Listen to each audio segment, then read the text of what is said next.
Go. So, welcome to Natural Language Acquisition Stage 3. So, we are looking tonight, deep diving into Stage 3 of that roadmap of natural language acquisition for our Gestalt language processors. So, for those of you who don't know me, my name is Becky and I am a consultant speech and language therapist. I have my own practice and I also work with the Cambridge ADHD and Autism Centre, working, diagnosing and supporting children and young people with ADHD and autism. So, firstly, the housekeeping rules for tonight. Cameras on or off, it doesn't matter. Obviously, it's the evening time, so most people like to have their cameras off, which is fine. Please do keep yourselves on mute at all times, though. I will throw the virtual floor open at the end if you have any questions. If you're anything like me and you have a question pop into your head as you go and you think, I'm not going to retain that, do pop it into the chat box as we go. That's fine. And then I will review and come to them at the end. Do come and go as you need. Obviously, it's evening time. We're at home. You might have children at home, pets, whatever. Please do come and go as you need. The slides will be emailed to you when you have finished the feedback form. And on that, we get your email address. And then when Damon's kind of collated all of the feedback, he will send out attendance certificates and slides. So you do not have to take copious notes. You will get everything emailed to you. And also, as you now know, this webinar is being recorded and it will be uploaded onto YouTube within the next few days.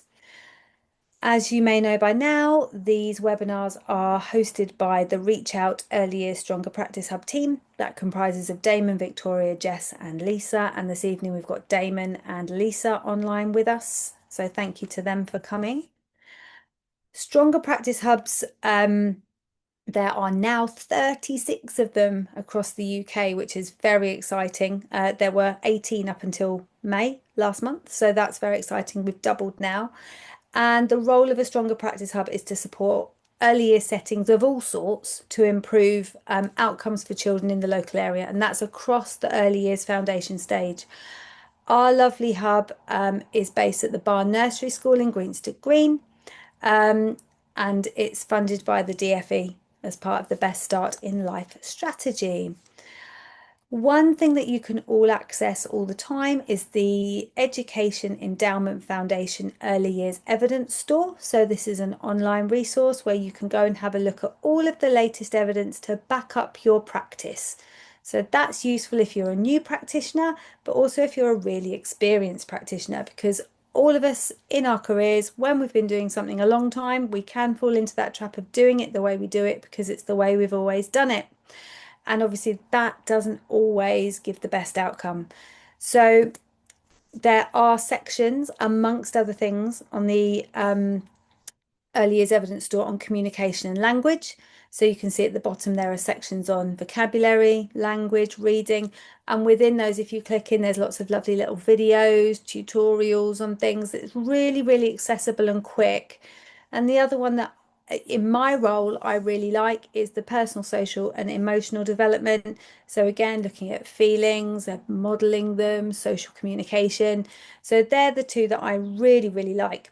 But there are sections for all of the aspects of the EYFS. So please do go and have a little look at that. The other thing that the hub can do, if you pop on and follow us on socials, you can keep up with all the things that we've got going on. If you sign up to our newsletter, it doesn't come very often. I promise you, I received the newsletter. It doesn't come often, but it tells you everything that the hub have got to offer. There are webinars on not only speech and language, but Ofsted framework, sustainability, loose parts, play, reading, all sorts of things. If you have a look and see what's on offer and you think, this is all great, but it's still not quite what I want, then do get in touch with the barn because they can actually offer you a bespoke package. If you just say, look, I'm really interested in this, or I've got a particular problem with that, or I've got a demographic or a little cohort of children who are doing this and I don't know how to handle it, absolutely fine. They are lovely and they will help you. So, and it's all fully funded. And, the opportunities for fully funded support at the moment are slim. So please do take advantage of them. So let's move on to my bit. Gestalt language processing. I'm hoping you are all here because you came to parts one and two. So if you haven't, please go onto YouTube. If you just type in my name and Gestalt, you will find all of the previous Gestalt language processing webinars that we have done for the Stronger Practice Hub. There is a general whistle stop tour one that we did in October, and then there is one on stage one, a deep dive into stage one, a deep dive into stage two, and then tonight's is stage three. If you haven't yet seen stage one and two, tonight's might not make too much sense. So please do go back and revisit those. It's rare that we do a series where they're kind of reliant on the ones before, but these ones are not standalone. It's really reliant on you having understood stages one and two. So a lot of what I am presenting to you tonight is based around this wonderful book by Ali Bhatti. She's a speech and language therapist from the UK, and she's produced this book on Gestalt language processing, which you can get from Amazon. It's about £35, and it's really, really good. It's not a difficult read. There's lots of bullet points and little paragraphs rather than a great big tome.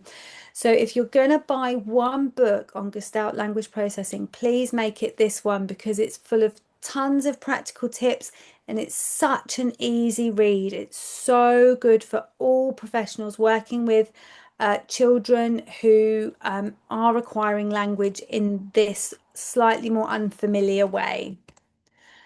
The quotation that I start every Gestalt language processing, natural language acquisition webinar is, we are not hard to reach, you're just not listening in our key. So we're reframing how we think about language acquisition with these children. We're taking everything we know and kind of rehashing it completely, safe in the knowledge that these children can get to exactly the same outcome as their traditional language learning peers, which is novel, spontaneous, functional spoken language. Okay, we just need to change what we're doing. But first, and I literally put these slides in at about 20 past 6 this evening because I found this post online. So this is a new piece of vocabulary for you all. So you've all heard of echolalia if you've been to the previous webinars on Gestalt language processing. These are the children that repeat phrases or sentences or words. So I had a look on the Meaningful Speech Instagram page and I saw this post. So my client and his dad picked mum up at the airport. My client's mum was on a 3-week trip. This was captured just before he jumped. He didn't say welcome back mum or I missed you mum, but he did jump.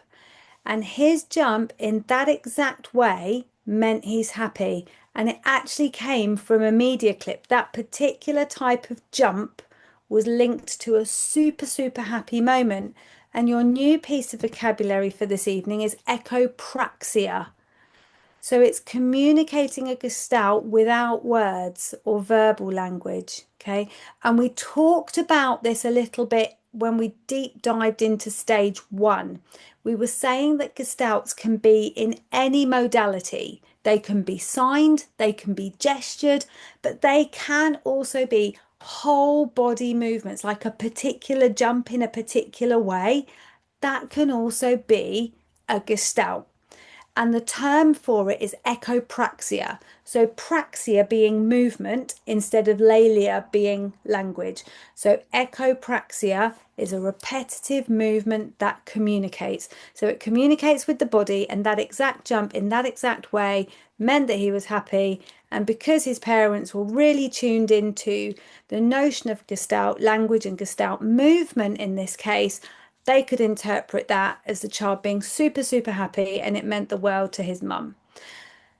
And I just thought I'd never actually heard the term echopraxia until I saw this. And it's just a really, really lovely example of it. And actually, if you go onto the Meaningful Speech Instagram page and you find this, it's about 6 or 7 posts down. it actually then has the video of the cartoon character jumping, so you can actually see where the child got that from. So go and check that out. So we have looked at stage one, which is whole gestalts. We've looked at stage two, which is where children start to mix and match, take bits of scripts. They start to, we did frame and slots. They start to sort of take a word out and put another word into that framework. And tonight we're looking at isolated single words. Okay. So this is where children start to pull those single words and realize that they have meaning. We call this the stage of referential words. And a referential word is a word that has meaning. Okay, so that can be objects, such as, ball, car, book, snack. It can be labels for people. It can be labels for feelings or states of things. So happy, tired, sad, stuck, that kind of thing. It can be adjectives, so it can be our descriptive words, and it can also be verbs. So this is when children realize that words, a single word, can relate to a single thing, okay? Whether that's a concrete thing or a concept. Now, this stage can be really confusing for listeners or communication partners of children who are Gestalt language processors. And why is that? It's because the child moves from these really long, full of intonation scripts to single words or two-word combinations. And it feels like a huge step backwards because this child has gone from giving you great big sentences, great big scripts, to going car, red car. And everyone goes, what's going wrong? Nothing's going wrong. It's really, really exciting. And why is this exciting? Because children are starting to recognize word boundaries. They are starting to see where the space between words comes that separates one word's meaning from another word's meaning.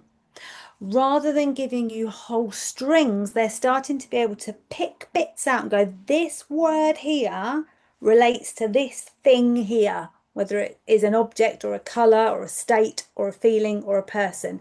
They're starting to go, this is the bit that means that. Okay. They are also starting to combine two words and starting to see how they relate to one another. So they really start to learn how things go together in language. And what we also see at this point is a vocabulary explosion, because all of a sudden they make that huge leap that everything around them has a label. Okay. And with that knowledge comes a huge vocabulary surge. Okay.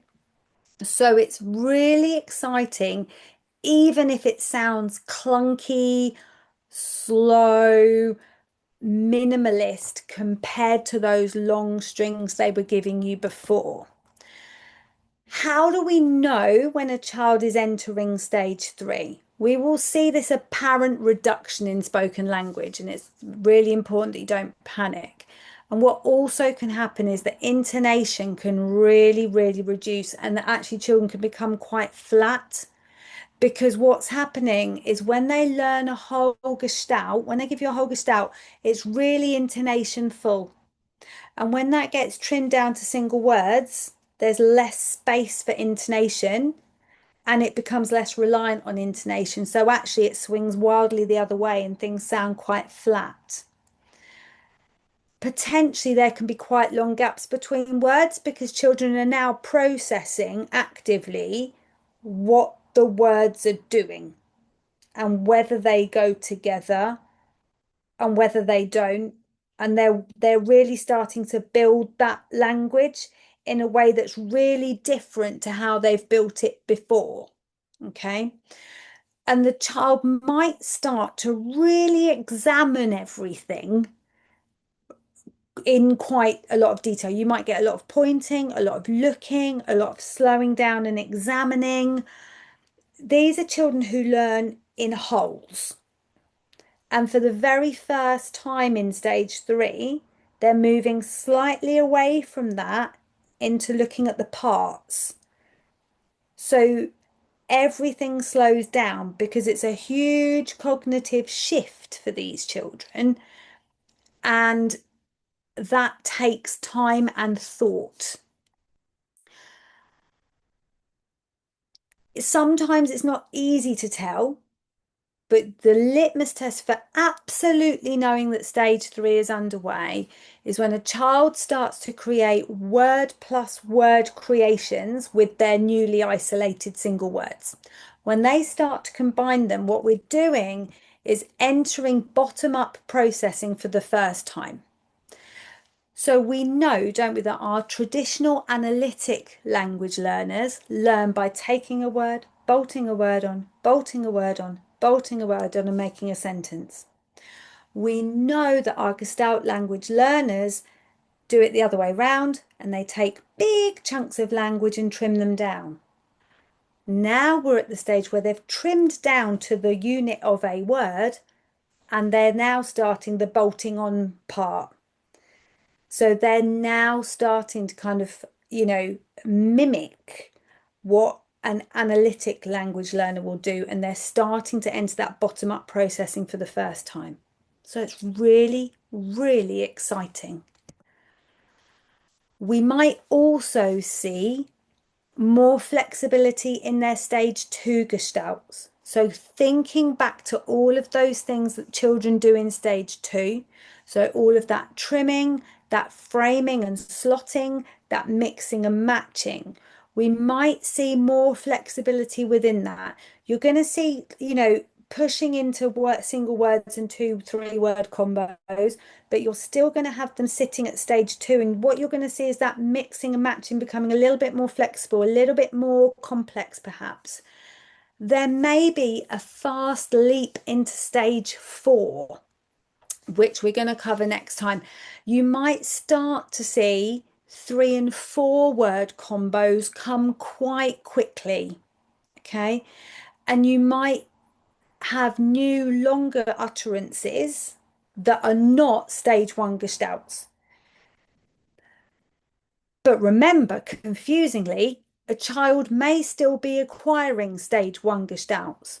So actually, these children can sit in stages 1, 2, 3, and 4 simultaneously. Okay. And this is where it starts to get fun. So they might be still quoting your big scripts from new songs and new books. And if they're feeling dysregulated, you will find that those gestalts from stage one come back, because remember, they're tied to a big emotional experience and they're a big part of communicating a child's emotions. So when they are dysregulated, we go back often to stage one. I've got children now. You remember little Annie, who I often show videos of.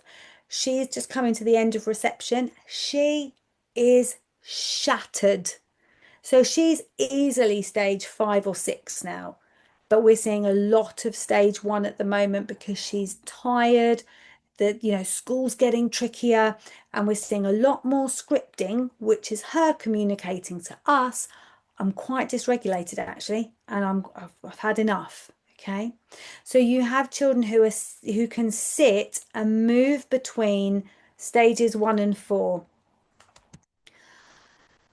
Now, the other thing that can get really confusing, and this is why it's good to have a good speech and language therapist who knows about Gestalt language processing on board.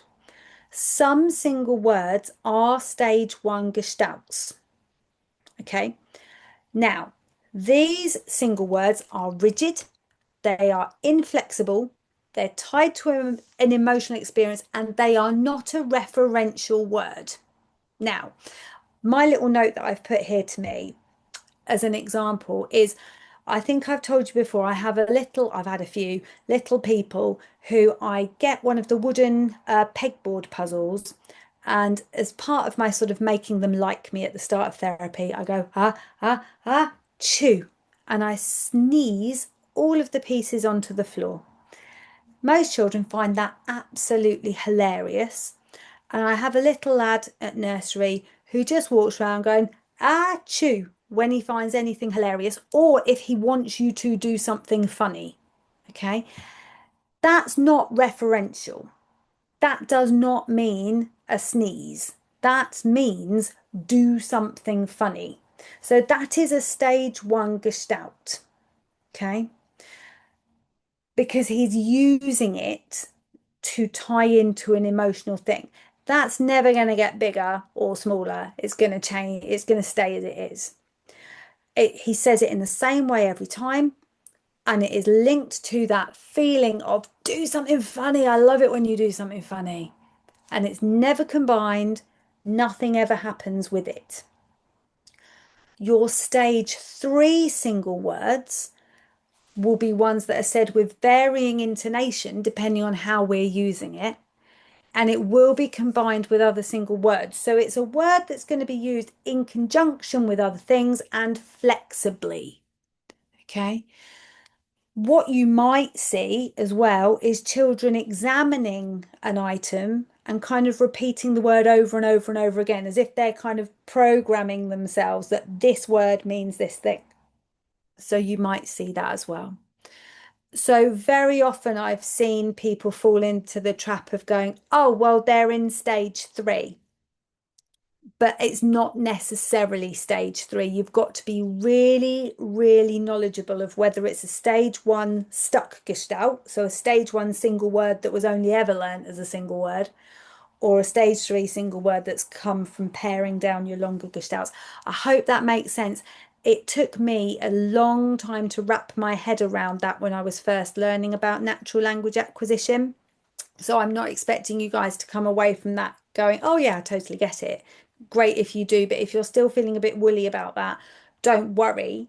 Just make sure that if you have got a child who is moving through the stages of natural language acquisition, when you start to notice things are getting a bit interesting, I always say write down loads and loads of language samples, because then you can sort of sit down with the speech and language therapist and start to work out whether these are being used in a referential way, a stage three way, or whether they're a stage one. Don't get too hung up on it, I think is what I'm saying. So how can you help? We always boil it back down to how can you help? So, as with the other webinars, many stage one tips are still relevant. It's all still about connection, trust, and validation. So, these children, as I say each time, spend most of their lives with people not really getting them and not really understanding when they're coming from, where they're coming from. So, always, always value and validate anything they say, even if you're not sure. What it means, whether it's a sign, a movement, a gestalt that you understand, a gestalt that you don't. Always value and validate it, and always use natural, unintentional language at least 50% of the time. Okay, the clue's in the name, natural language acquisition.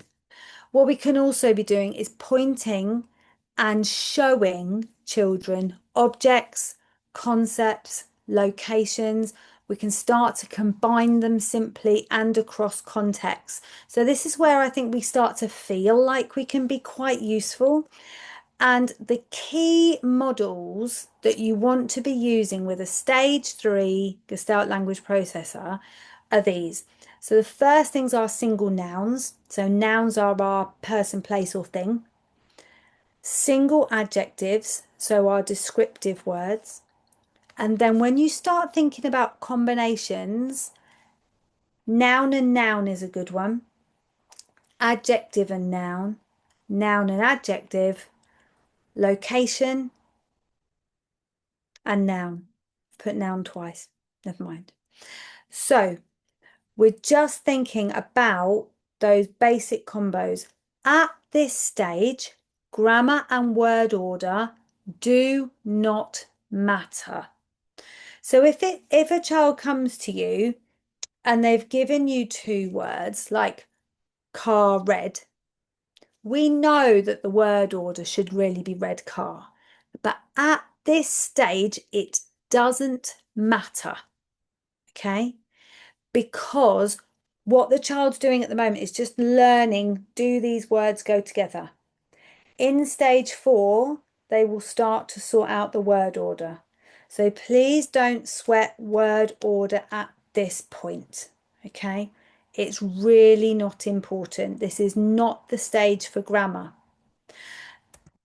And this is why you'll also notice that we didn't reference verbs in that previous slide. So our doing words like jumping, dancing, singing.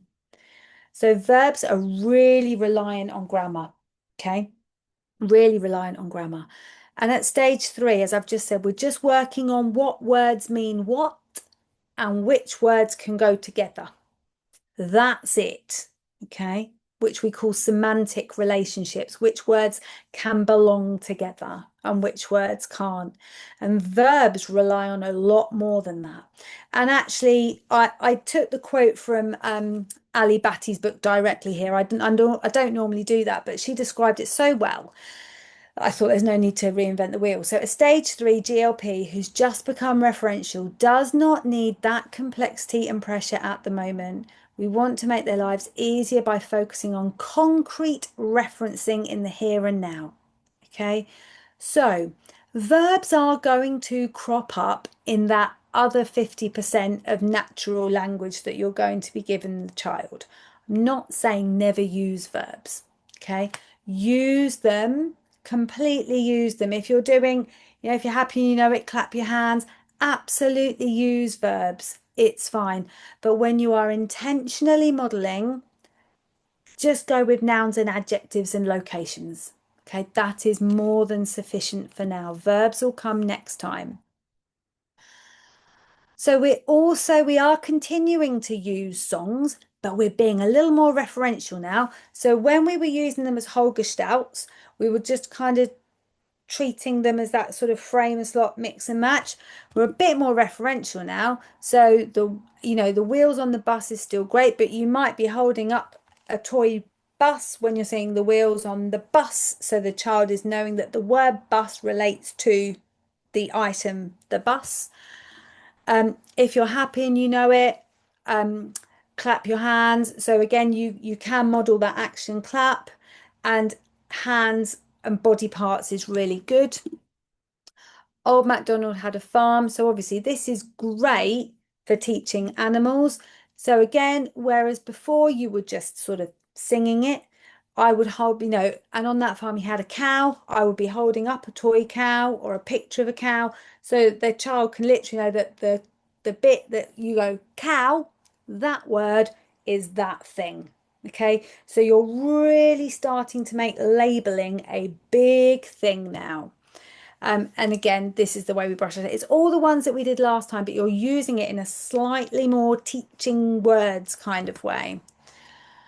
The other thing you can do is to keep things natural, but do just enough to keep the connection going. So what we're trying to do now is build trust, build connection, all of those things, but also we're kind of wanting the child to sort of come to us a little bit with their spoken language. So you're doing enough to keep it going. You're not putting obstacles in the way, on purpose. You're not sabotaging anything. You're not withholding anything, nothing like that. But make sure there's plenty of opportunity for the child to do the talking as well. As I said before, take language samples to share with the parents and the SALT, because actually that's really, really important, because the parents and the SALT are not in your setting with that child all the time. And it's likely that they will produce different language in your setting than they will in the home setting, and certainly in the speech and language clinic. So anything that you can give to parents and the child's speech and language therapist, just to say, here's what they're doing for me, is really helpful. And communication with parents continues to be key, because again, we still need to remember that we're being detectives with these children. We're still going to have instances where we go, I don't really know what you mean. And we still need to keep that really, really open with parents. The other thing we need to remember is that stage 3 is really hard work for GLPs of any age.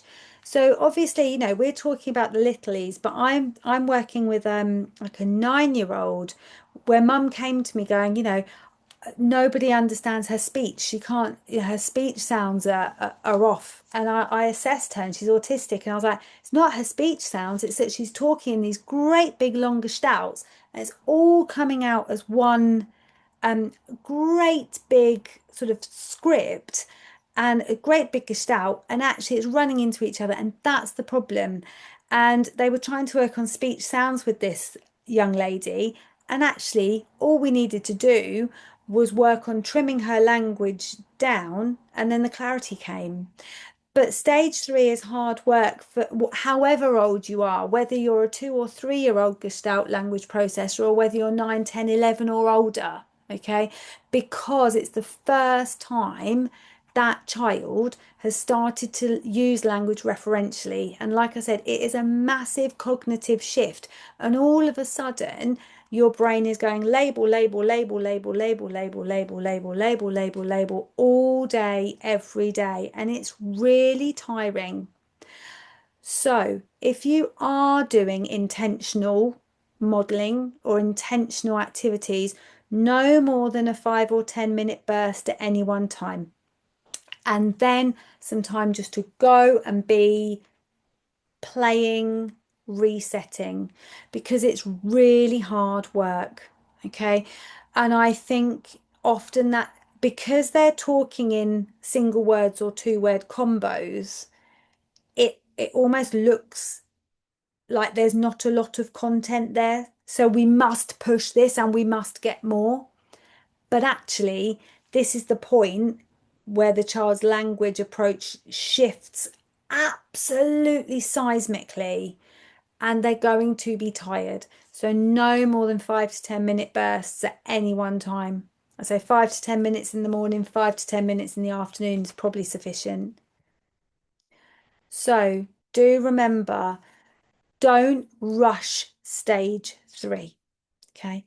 Some children do introduce grammar incredibly quickly and they do appear to move into stage 4. So stage 4 we'll do next time. Next time we're doing stages 4 through to 6 in one webinar because this is where the grammar starts to come out. Okay. But if we start to move to modeling stage 4, which again is our kind of longer, grammatically correct sentences, which are more complete and sound more like a stage 2 kind of a sentence. If we do that too quickly, the child is going to think, oh, they prefer the longer stuff. I'm going to go back to stage 2 because that's what that person prefers, if that makes sense. So rather than moving them forward, you're actually going to move them backwards.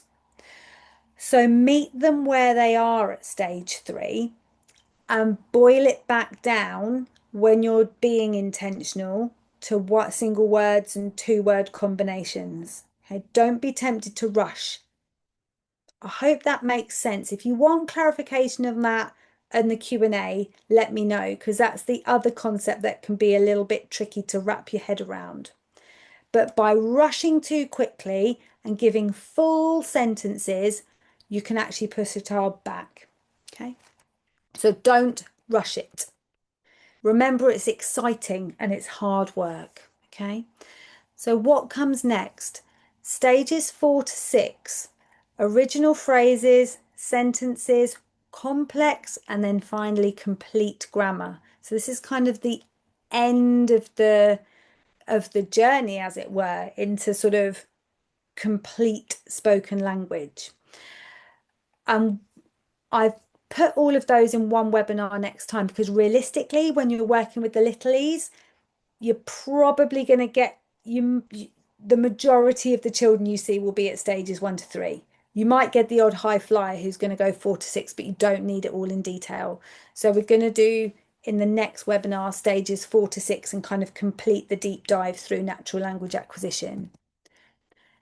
As ever, if you want to find out more about this, I really point you to Meaningful Speech. These Meaningful Speech is Alex, an American speech language pathologist.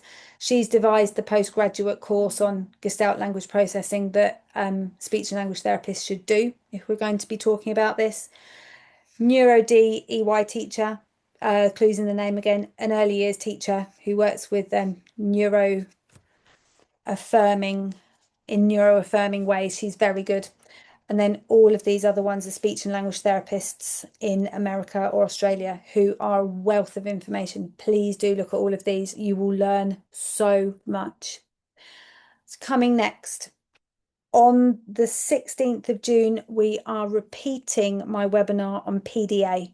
So PDA is that subtype of autism, which it stands for either the old term pathological demand avoidance, but we don't like that term anymore. We use pervasive drive for autonomy. So if you have children in your setting who are demand avoidant, who don't like doing what you ask them, and you feel that they might also be autistic or neurodivergent, please join me for that. It's a really useful webinar. And then going into, crikey, into July, to round off the academic year, as it were, if you follow that, we will finish our journey through Gestalt language processing by doing stages 4 to 6. So that's the end of the teaching portion of the webinar tonight. So we can stop recording and